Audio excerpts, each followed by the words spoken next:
嗱，今日咧我哋會介紹一個你喺普通嘅喺個鋪貼或者時裝店咧，你哋會見到一個嘅保安一個扣。咁呢個扣咧就係扣一啲衫啊、手袋啊、鞋襪度嘅，咁啊嗰啲係防盜嘅扣嚟嘅。咁當然啦，傳統呢個係傳統上嘅扣嚟㗎。咁點做嘅咧？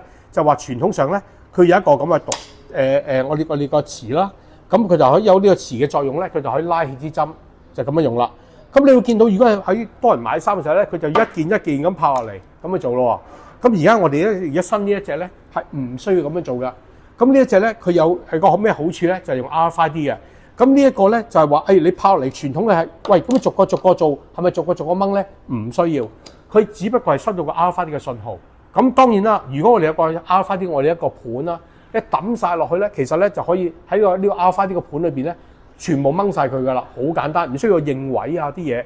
咁仲有咩好處咧？就係如果呢件衫呢個 number， 因為每一個 ID 都唔同嘅，係等於一個身份證。咁即係話咧，如果呢一個身份證佢冇經過俾錢，你就算拍落去，你都掹唔走呢一個嘢。咁即係話咧，個客有時佢自己可以去到佢自己可以掹走。咁你話點掹走啊？當你去個 cashier 俾咗錢啦，跟住咧你擺喺個盤度。咁呢個 number 咧，因為你俾咗錢咧，佢已經認證咗你一個叫白名單，咁你可以隨時掹咗佢。呢好容易掹到噶啦。